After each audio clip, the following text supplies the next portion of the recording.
Welcome back to my YouTube channel. ಎಲ್ಲರೂ ಹೇಗಿದ್ದೀರಾ? I hope ಎಲ್ಲರೂ ಚೆನ್ನಾಗಿರ್ತೀರಾ ಅಂತ ಭಾವಿಸ್ತೀನಿ. ಎಲ್ಲರಿಗೂ ವೆರಿ ಗುಡ್ ಮಾರ್ನಿಂಗ್. ಇದು ಧನುರ್ಮಾಸ ಪೂಜೆಯ ಮೊದಲನೇ ದಿನದ ವಿಡಿಯೋ ಮಾಡ್ಕೊಳ್ಳೋಣ ಅಂತ ಹೇಳಿ ಮಾಡ್ತಾಯಿದ್ದೀನಿ. ಸೊ ಇವತ್ತು ಏನೆಲ್ಲ ಆಗುತ್ತೆ ಅಂತ ಹೇಳಿ ತಿಳ್ಕೊಬೇಕು ಅಂತ ಹೇಳಿದ್ರೆ ನನ್ನ ವಿಡಿಯೋನ ಎಲ್ಲೂ ಕೂಡ ಸ್ಕಿಪ್ ಮಾಡ್ದಲೇ ನೋಡಿ. ಹಾಗೆ ನನ್ನ ಈ ವಿಡಿಯೋ ನಿಮಗೆ ಇಷ್ಟ ಆಯಿತು ಅಂದರೆ ಪ್ಲೀಸ್ ಲೈಕ್, ಶೇರ್, ಕಮೆಂಟ್ ಮಾಡೋದನ್ನು ಮರಿಬೇಡಿ. ಹಾಗೆ ಪಕ್ಕದಲ್ಲಿರುವಂಥ ಬೆಲ್ ಬಟನ್ನ ಕೂಡ ಕ್ಲಿಕ್ ಮಾಡಿ, ಯಾಕಂದರೆ ನಾನು ಹಾಕುವಂಥ ವಿಡಿಯೋಗಳ ನೋಟಿಫಿಕೇಷನ್ ನಿಮಗೆ ಬರುತ್ತೆ. ಅದಕ್ಕೋಸ್ಕರ ನನ್ನ ಫಸ್ಟ್ ವ್ಯೂವರ್ ನೀವು ಆಗ್ಬೋದು. ಸೊ ನಾನು ಒಂದು 4 ಗಂಟೆಗೇ ಎದ್ದೆ ಇವತ್ತು. ಆ್ಯಕ್ಚುಲಿ ನಾನು ವಿಡಿಯೋ ಮಾಡುವಾಗಲೇ ವಾಯ್ಸ್ ಕೊಟ್ಟಿದ್ದೆ, ಬಟ್ ಅದು ಸೈಡಲ್ಲಿ ಮ್ಯೂಸಿಕ್ ಬರ್ತಾಯಿತ್ತು, ಕಾಪಿರೈಟ್ ಬರುತ್ತೆ ಅನ್ನೋ ಕಾರಣಕ್ಕೆ ವಾಯ್ಸ್ನ ಮ್ಯೂಟ್ ಮಾಡಿ ಇವಾಗ ನಾನು ವಾಯ್ಸ್ ಓವರ್ ಕೊಡ್ತಾಯಿದ್ದೀನಿ.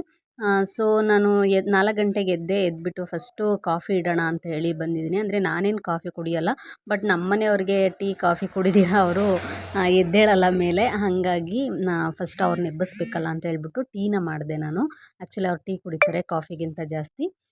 ಸೊ ಟೀ ಮಾಡಿಬಿಟ್ಟು ಕೊಟ್ಟು ಅವ್ರನ್ನ ಎಬ್ಬಿಸಿ ಆನಂತರ ಉಳ್ದಿದ್ದ ಕೆಲಸಗಳನ್ನ ಮಾಡ್ಕೊಳ್ಳೋದು ಅಂತ ಹೇಳಿ ನಾವಿವತ್ತು ಪೂಜೆ ಎಲ್ಲ ಮನೆಯಲ್ಲಿ ಪೂಜೆ ಎಲ್ಲ ಮುಗಿಸ್ಕೊಂಡು ದೇವಸ್ಥಾನಕ್ಕೆ ಕೂಡ ಹೋಗಬೇಕು. ನಮ್ಮದೇ ಪೂಜೆ ಇದೆ ದೇವಸ್ಥಾನದಲ್ಲಿ. ನಮ್ಮೂರಲ್ಲಿ ಮಂಟೇಸ್ವಾಮಿ ದೇವಸ್ಥಾನ ಇದೆ, ಅಲ್ಲಿ ನನ್ನ ಹಸ್ಬೆಂಡೇ ಪೂಜೆ ಮಾಡೋದು. ಈ ಸಲ ಅಂದರೆ ತಿಂಗಳಿಗೆ ಒಬ್ಬೊಬ್ರದ್ದಿರುತ್ತೆ. ಸೊ ಈ ಸಲ ನಮ್ಮನೆಯವರೇ ಪೂಜೆ ಇದೆ.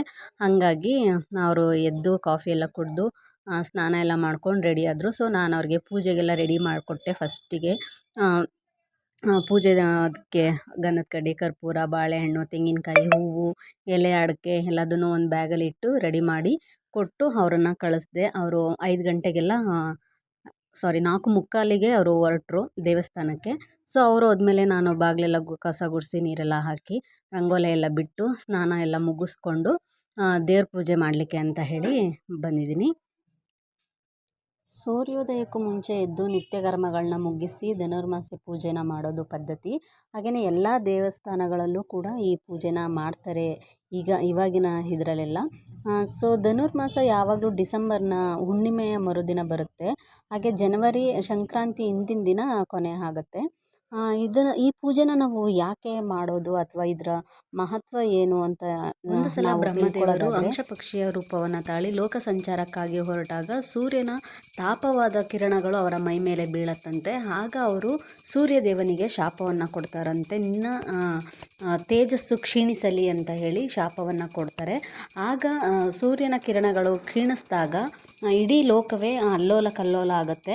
ಆಗ ಋಷಿಮುನಿಗಳಿಗೂ ಕೂಡ ತೊಂದರೆ ಆಗುತ್ತೆ. ಅಂದರೆ ಪ್ರತಿನಿತ್ಯದ ಪೂಜೆ, ಹವನಗಳು, ಸ್ನಾನ ಇತ್ಯಾದಿಗಳನ್ನು ಮಾಡಬೇಕಾದಾಗ ಸೂರ್ಯನ ಕಿರಣಗಳು ಇಲ್ಲದೇ ಇಡೀ ಜಗತ್ತೇ ಕತ್ತಲಾದಾಗ ಅವರಿಗೆ ಒಂದು ರೀತಿ ಕಷ್ಟಗಳು ಬರುತ್ತೆ. ಆಗ ಅವರು ಈ ಶಾಪಕ್ಕೆ ವಿಮೋಚನೆ ಏನು ಅಂತ ತಿಳ್ಕೊತ ಬ್ರಹ್ಮದೇವನ ಬಳಿ ಹೋದಾಗ ಅದಕ್ಕೆ ಉಪಾಯ ಏನು ಅಂತ ಕೇಳಿದಾಗ ಬ್ರಹ್ಮದೇವ ಹೇಳ್ತಾರಂತೆ, ಸೂರ್ಯದೇವ ಪ್ರತಿನಿತ್ಯ ಬೆಳಗ್ಗಿನ ಜಾವ ಪೂಜೆಯನ್ನು ಮಾಡಿದರೆ ಅಂದರೆ ವಿಷ್ಣುವಿನ ಪೂಜೆಯನ್ನು ಮಾಡಿ ಅವರಿಂದ ಅವರು ಶಾಪವನ್ನು ವಿಮೋಚನೆ ಪಡ್ಕೋಬೇಕು ಅಂತ ಹೇಳಿ ಹೇಳ್ತಾರೆ. ಆಗ ಶುರು ಮಾಡಿದಂಥ ಸೂರ್ಯದೇವ ಪ್ರತಿನಿತ್ಯ ಸೃಷ್ಟಿಕರ್ತ ಬ್ರಹ್ಮನ ಪೂಜೆಯನ್ನು ಮಾಡಿ ಶಾಪದಿಂದ ಮುಕ್ತಿಯನ್ನು ಹೊಂದಿ ತನ್ನ ತೇಜಸ್ಸನ್ನು ಮರಳಿ ಪಡ್ಕೊಳ್ತಾನಂತೆ.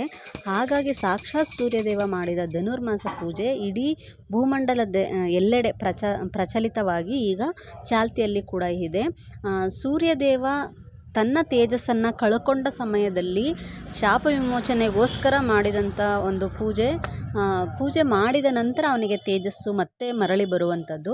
ಅದಕ್ಕೋಸ್ಕರನೇ ಸೂರ್ಯೋದಯ ಆಗೋದಕ್ಕೂ ಮುಂಚೆ ನಾವು ಈ ಪೂಜೆನ ಮಾಡಬೇಕು ಅಂತ ಹೇಳಿ ಹೇಳ್ತಾರೆ. ಯಾಕಂದರೆ ಪೂಜೆ ಆಗಿದ್ದ ಮೇಲೆ ಅವನಿಗೆ ತೇಜಸ್ಸು ಬರುವಂಥದ್ದು. ಹಾಗಾಗಿ ಸೂರ್ಯೋದಯಕ್ಕೂ ಮುಂಚೆ ನಾವು ಪೂಜೆನ ಮಾಡಿದ್ರೆ ನಮಗೆ ಆ ಪ್ರಾಪ್ತಿ ಅಂದರೆ ತೇಜಸ್ಸನ್ನು ಸೂರ್ಯದೇವ ಹೇಗೆ ಪೂಜೆ ಮಾಡಿ ಆಗಿದ್ಮೇಲೆ ತೇಜಸ್ಸನ್ನು ಕಂಡುಕೊಂಡ್ನೋ ಅದೇ ರೀತಿ ನಮಗೂ ಆ ಪೂಜಾ ಫಲಿಸುತ್ತೆ ಅನ್ನೋ ಕಾರಣಕ್ಕೆ ಸೂರ್ಯೋದಯಕ್ಕೂ ಮುಂಚೆ ಪೂಜೆನ ಮಾಡಬೇಕು ಅಂತ ಹೇಳಿ ಹೇಳ್ತಾರೆ. ಸಾಕ್ಷಾತ್ ಸೂರ್ಯದೇವನಿಗೆ ಅದು ಶಾಪದಿಂದ ಮುಕ್ತಿ ಸಿಕ್ಕಂಥ ಒಂದು ಮಾಸ ಆಗಿರೋದ್ರಿಂದ ನಾವು ಕೂಡ ನಮ್ಮ ಬದುಕಲ್ಲಿ ಏನಾದರೂ ಸುಖ ದುಃಖಗಳು ಇದ್ದೇ ಇರ್ತವೆ ಮನುಷ್ಯನ ಒಂದು ಬದುಕಲ್ಲಿ. ಸೊ ಇದನ್ನೆಲ್ಲ ಮಾಡೋದ್ರಿಂದ ನಮ್ಮ ಬದುಕಲ್ಲಿರುವಂತಹ ಏನೋ ಕಷ್ಟಗಳು ನೀಗಿ ತೇಜಸ್ಸು ಬರಲಿ, ನಮ್ಮ ಜೀವನದಲ್ಲಿ ಒಂದು ಉತ್ಸಾಹ ಬರಲಿ ಅನ್ನೋ ಕಾರಣಕ್ಕೆ ನಾವು ಸೂರ್ಯೋದಯಕ್ಕೂ ಮುಂಚೆ ಈ ಪೂಜೆನ ಮಾಡಿ ನಮ್ಮ ಜೀವನದಲ್ಲಿ ಒಂದು ತೇಜಸ್ಸನ್ನು ಕಂಡ್ಕೊಬೇಕು ಅನ್ನೋದು ಇದರ ಮಹತ್ವ ಆಗಿರುತ್ತೆ. ಹಾಗೆ ಇನ್ನೊಂದು ಈಗಿನ ಜನ್ರೇಷನ್ಗೆ ತಕ್ಕಂಗೆ ಹೇಳಬೇಕು ಅಂತ ಅನ್ನೋದಾದರೆ, ಈ ಡಿಸೆಂಬರ್ ತಿಂಗಳಲ್ಲಿ ತುಂಬ ಚಳಿ ಇರುತ್ತೆ ಅಂತ ಎಲ್ಲರೂ ಒದ್ಕೊಂಡು ಮಲ್ಕೊಂಡು ಸೋಂಬೇರಿಗಳಾಗೋದು ಬೇಡ. ಬೇಗ ಎದ್ದು ನಿತ್ಯ ಕೆಲಸಗಳನ್ನ ಮುಗಿಸ್ಕೊಂಡು ಆ್ಯಕ್ಟಿವ್ ಆಗಿರಲಿ ಅನ್ನೋ ಕಾರಣಕ್ಕೆ ಈ ಪೂಜೆನ ಬೆಳಗ್ಗೆ ಹೊತ್ತು ಮಾಡಬೇಕು ಅಥವಾ ಧನುರ್ಮಾಸ ಮಾಡಬೇಕು ಅಂತ ಹೇಳ್ಬೋದು. ಸ್ನಾನ ಪೂಜೆ ಎಲ್ಲ ಮುಗಿದು ಇವಾಗ ದೇವಸ್ಥಾನಕ್ಕೆ ಹೋಗ್ತಾ ಇದ್ದೀವಿ. ಮನೆಯಲ್ಲಿ ಪೂಜೆ ಎಲ್ಲ ಮುಗಿಸ್ಕೊಂಡು ಇವಾಗ ದೇವಸ್ಥಾನಕ್ಕೆ ಹೋಗೋಣ ಅಂತ ಹೇಳಿ ಬಂದ್ವಿ. ನಮ್ಮ ಮನೆಯಿಂದ ಸ್ವಲ್ಪ ಮುಂದೆ ಬಂದರೆ ಅಲ್ಲಿ ಒಂದು ನಾಗರ ಕಟ್ಟೆ ಇದೆ, ಮತ್ತು ಅಲ್ಲೊಂದು ಅಶ್ವತ್ಥ ಮರ ಕೂಡ ಇದೆ. ಸೊ ಅಲ್ಲಿ ಕರ್ಪೂರ ಹಚ್ಚಿ ಗಂಧದ ಕಡ್ಡಿ ಎಲ್ಲ ಹಚ್ಬಿಟ್ಟು ದೇವ್ರಿಗೆ ಕೈ ಮುಗಿದು ಸ್ವಲ್ಪ ಮುಂದೆ ಬಂದರೆ ಅಲ್ಲೇ ಮಾರಿಗುಡಿ ಕೂಡ ಇದೆ, ಗ್ರಾಮ ದೇವತೆಯ ದೇವಸ್ಥಾನ ಕೂಡ ಇದೆ. ಸೊ ಅಲ್ಲಿಗೂ ಕೂಡ ಕರ್ಪೂರ ಎಲ್ಲ ಹಚ್ಚಿ ಕೈ ಮುಗಿದು ದೇವರಿಗೆ ಅಲ್ಲಿಂದ ಸ್ವಲ್ಪ ಮುಂದೆ ಬಂದರೆ ನಮ್ಮೂರಲ್ಲಿ ತುಂಬಾ ದೇವಸ್ಥಾನಗಳಿದೆ. ಒಂದು ಸ್ವಲ್ಪ ದೂರದಲ್ಲಿ ದೇವಸ್ಥಾನಗಳಿದೆ. ಸೊ ಕಾಳಿಕಾಂಬ ದೇವಸ್ಥಾನ ಹತ್ರ ಬಂದ್ವಿ. ಅಲ್ಲಿ ಕೂಡ ಕರ್ಪೂರ ಎಲ್ಲ ಹಚ್ಚಿ ದೇವ್ರಿಗೆ ಕೈ ಮುಗಿದ್ಬಿಟ್ಟು, ಮತ್ತು ಅಲ್ಲೂ ಒಂದು ಅರಳಿ ಕಟ್ಟೆ ಇದೆ. ಸೊ ಅಲ್ಲೂ ಪ್ರದಕ್ಷಿಣೆಯನ್ನು ಬಂದು ಅಲ್ಲಿಂದ ಆಂಜನೇಯ ಸ್ವಾಮಿ ದೇವಸ್ಥಾನ, ಒಂದು ಪುಟ್ಟಾಣಿ ದೇವಸ್ಥಾನ ಇದೆ, ಅಲ್ಲೂ ಕೂಡ ಪೂಜೆ ಮುಗಿಸ್ಕೊಂಡು ಮೇಯ್ನಾಗಿ ಮಂಟೇಸ್ವಾಮಿ ದೇವಸ್ಥಾನಕ್ಕೆ ಬಂದ್ವಿ. ನಮ್ಮ ಮನೆಯವರು ಇಲ್ಲೇ ಪೂಜೆ ಮಾಡೋದು. ಸೊ ಅವರು ಪೂಜೆ ಎಲ್ಲ ಮುಗಿಸ್ಕೊಂಡು ಕುತ್ಕೊಂಡಿದ್ರು. ಯಾವ ರೀತಿ ಕುತ್ಕೊಂಡಿದ್ರು ಅಂತ ನೋಡಿದ್ರಿ ಅನ್ಕೊತೀನಿ. ಸೊ ಅಲ್ಲಿಗೆ ಬಂದ್ವಿ. ಅಲ್ಲಿ ದೇವರಿಗೆ ಮಂಗಳಾರತಿ ಎಲ್ಲ ಮಾಡಿ ಮಂಗಳಾರತಿ ಕೊಟ್ಟರು, ಮತ್ತು ದೇವ್ರ ಪ್ರಸಾದ ಕೂಡ ಕೊಟ್ಟರು. ಪ್ರಸಾದ ಎಲ್ಲ ಸ್ವೀಕರಿಸಿ ಅಲ್ಲಿ ಒಂದಷ್ಟೊತ್ತು ಕುತ್ಕೊಂಡಿದ್ವಿ. ಸೊ ನಾನು ಒಂದಷ್ಟು ಮಾಹಿತಿನ ಕಲೆಕ್ಟ್ ಮಾಡಿ ಧನುರ್ಮಾಸನ ಯಾಕೆ ಮಾಡಬೇಕು ಅನ್ನೋದ್ರ ಬಗ್ಗೆ ಹೇಳಿದೆ. ಅಕಸ್ಮಾತ್ ಏನಾದರೂ ತಪ್ಪಾಗಿ ಹೇಳಿದರೆ ದಯವಿಟ್ಟು ಕ್ಷಮಿಸಿ. ನನಗೆ ಎಷ್ಟು ಅರ್ಥ ಆಯಿತೋ ಅಷ್ಟರ ಮಟ್ಟಿಗೆ ನಾನು ವಿವರಣೆನ ಕೊಟ್ಟಿದ್ದೀನಿ. ಅಕಸ್ಮಾತ್ ತಪ್ಪಾಗಿದ್ದರೆ ದಯವಿಟ್ಟು ಕ್ಷಮಿಸಿ. ಈ ಧನುರ್ಮಾಸ ಪೂಜೆನ ಮದುವೆ ಆಗದೆ ಇರೋ ಹೆಣ್ಮಕ್ಳು ಕೂಡ ಮಾಡ್ಬೋದು. ಬೇಗ ಮದುವೆ ಆಗಲಿ, ಒಳ್ಳೆ ವರ ಸಿಗಲಿ ಅಂತ. ಹಾಗೆ ಸಂತಾನ ಆಗದೆ ಇರೋ ಗೃಹಿಣಿಯರು ಕೂಡ ಮಾಡ್ಬೋದು, ಬೇಗ ಮಗು ಆಗಲಿ ಅಂತ. ಹಂಗಂತ ಚಿಕ್ಕ ಮಕ್ಕಳು ಮಾಡೋ ಹಂಗಿಲ್ವಾ ಅಂತ ಕೇಳಬೇಡಿ, ಅವರು ಕೂಡ ಮಾಡ್ಬೋದು. ನಮಗೆ ಒಳ್ಳೆ ವಿದ್ಯಾ ಬುದ್ಧಿ ಸಿಗಲಿ ಅಂತ. ಯಾರೇ ಆಗಲಿ ನಮ್ಗೆ ಒಳ್ಳೇದಾಗಲಿ ಅನ್ನೋ ಮನಸ್ಸು ಇಟ್ಕೊಂಡು ಯಾರು ಬೇಕಿದ್ರೂ ಪೂಜೆ ಮಾಡ್ಬೋದು. ಹಾಗೆ ಕೆಲವರೆಲ್ಲ ಅಂದ್ಕೊತಾರೆ, ಶುರು ಮಾಡಿದ್ರೆ 1 ತಿಂಗಳು ಪೂರ್ತಿ ಮಾಡಬೇಕಪ್ಪ, ಆಗಲ್ಲ 1 ತಿಂಗಳು ಮಾಡಲಿಕ್ಕೆ ಅಂತ. ಸೊ ಹಾಗೆ ಅಂದ್ಕೊಬೇಡಿ.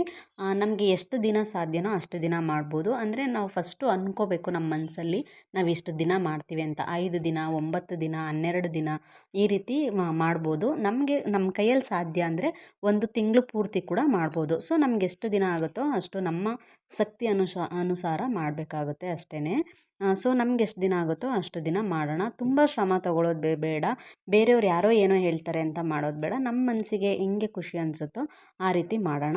ಸೊ ನಾವು ದೇವಸ್ಥಾನಕ್ಕೆಲ್ಲ ಪೂಜೆ ಎಲ್ಲ ಮುಗಿಸ್ಕೊಂಡು ಮನೆಗೆ ಹೊರಡೋ ಟೈಮಲ್ಲಿ ಇಬ್ಬನಿ ತುಂಬಾ ಬರ್ತಾಯಿತ್ತು ಅಂತ ಒಂದು ವಿಡಿಯೋ ಕ್ಯಾಪ್ಚರ್ ಮಾಡಿಕೊಂಡೆ. ದೇವಸ್ಥಾನಕ್ಕೆ ಹೋಗಿ ಪೂಜೆ ಎಲ್ಲ ಮುಗಿಸ್ಕೊಂಡು ಬಂದಾಯಿತು. ಇವಾಗ ತಿಂಡಿ ರೆಡಿ ಮಾಡಬೇಕು. ತಿಂಡಿ ಇಡ್ಲಿ ಮಾಡೋಣ ಅಂತ ಅಂದ್ಕೊಂಡಿದ್ದೀನಿ. ಮಾಡ್ತೀನಿ. ಇಡ್ಲಿ ಮಾಡಬೇಕು. ಮತ್ತು ಫಸ್ಟ್ ಡೇ ಚಳಿ ಅನ್ನಿಸ್ತಾ ಇದೆ. ದೇವಸ್ಥಾನಕ್ಕೆ ಹೋಗುವಾಗ ಚಳಿ ಅಂತೇನು ಅನಿಸ್ಲಿಲ್ಲ, ಬಟ್ ದೇವಸ್ಥಾನದಿಂದ ಬಂದಾಗಿದ್ಮೇಲೆ ಇವಾಗ ಚಳಿ ಅನ್ನಿಸ್ತಾ ಇದೆ. ಸೊ ಇವಾಗ ಗೊತ್ತಾ ಟೈಮು 6:30. ಸೊ ಇವಾಗ ಟಿಫನಿಗೆ ಇಟ್ಬಿಡ್ತೀನಿ. ಟಿಫನ್ಗೆ ಇಟ್ಬಿಟ್ಟು ಹೆಂಗೂ ಬೇಗ ರೆಡಿಯಾಗಿದ್ದೀವಲ್ವ, ಬೇಗ ಶಾಪಿಗೆ ಹೋಗ್ಲಿಕ್ಕಾಗುತ್ತೆ. ಹಾಗೆ ಇವತ್ತೊಂದು ವೀಡಿಯೋ ಮಾಡೋಣ ಅಂತ ಅಂದ್ಕೊಂಡಿದ್ದೀನಿ. ಅದೊಂದು ವೀಡಿಯೋ ಮಾಡ್ಕೊತೀನಿ. ಅದನ್ನು ನಾಳೆ ಅಪ್ಲೋಡ್ ಮಾಡ್ತೀನಿ, ಇವತ್ತು ಅಪ್ಲೋಡ್ ಮಾಡಲ್ಲ. ಇಡ್ಲಿ ಬೇಯಲಿಕ್ಕೆ ಇಟ್ಕೊಂಡಿದ್ದೀನಿ. ಇಡ್ಲಿ ಬೇಯೋಷ್ಟೊತ್ತಿಗೆ ಬೇರೆ ಕೆಲಸಗಳಿದೆ, ಮಾಡ್ಕೊಳ್ಳೋಣ ಅಂತ. ಹಾಗೆ ಈ ಕಡೆ ಪಲ್ಯ ಕೂಡ ಇಟ್ಟಿದ್ದೀನಿ. ಪಲ್ಯ ರೆಡಿ ಆಗ್ತಾ ಇದೆ, ಇಡ್ಲಿ ಕೂಡ ಬೇಯ್ತಾ ಇದೆ. ಇದೆರಡು ಆಗೋ ಅಷ್ಟೊತ್ತಿಗೆ ಸ್ವಲ್ಪ ಕಾಫಿ ಕುಡ್ದಿದ್ದ ಲೋಟಗಳು ಅದೆಲ್ಲ ಇದೆ, ಅದನ್ನು ತೊಳ್ಕೊಂಡ್ಬಿಟ್ಟು ಹಾಗೆ ಸ್ವಲ್ಪ ನೀರೆಲ್ಲ ತುಂಬಿಸ್ತು ಇಟ್ಕೊಬೇಕಲ್ಲ ನಾಳೆ ಸ್ನಾನಕ್ಕೆ. ಮತ್ತೆ ಹಾಗಾಗಿ ಸ್ವಲ್ಪ ನೀರೆಲ್ಲ ತುಂಬಿಸ್ಕೊಂಡು ಬರ್ತೀನಿ ಇದು ಬೇಯೋಷ್ಟೊತ್ತಿಗೆ. ಅತ್ತೆ ಇಲ್ಲ, ಹಾಗಾಗಿ ನನಗೆ ಈ ಕೆಲಸ ಇಲ್ಲ. ಅಂದರೆ ಈ ಕೆಲಸಗಳೆಲ್ಲ ಪಾಪ ಅತ್ತೆನೇ ಮಾಡ್ಕೊಳ್ತಾರೆ. ಅತ್ತೆ ರಿಲೇಟಿವ್ ಮನೆಯಲ್ಲಿ ಒಂದು ಫಂಕ್ಷನ್ ಇತ್ತು ಅಂತ ಹೇಳ್ಬಿಟ್ಟು ಹೋಗಿದ್ದಾರೆ. ಹಂಗಾಗಿ ಇವತ್ತು ನನಗೆ ಫುಲ್ ಕೆಲಸ. ಫೈನಲಿ ನೀರೆಲ್ಲ ತುಂಬಿಸಿ ಆಗಿತ್ತು.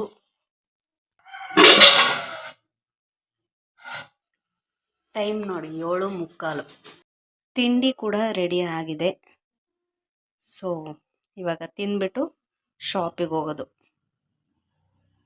ಶಾಪಿಗೆ ಬಂದು ಶಾಪೆಲ್ಲ ಕ್ಲೀನ್ ಮಾಡಿಕೊಂಡು ದೇವ್ರ ಪೂಜೆ ಮಾಡಿ ಇವಾಗ ಕೆಲಸ ಸ್ಟಾರ್ಟ್ ಮಾಡ್ತಾಯಿದ್ದೀವಿ.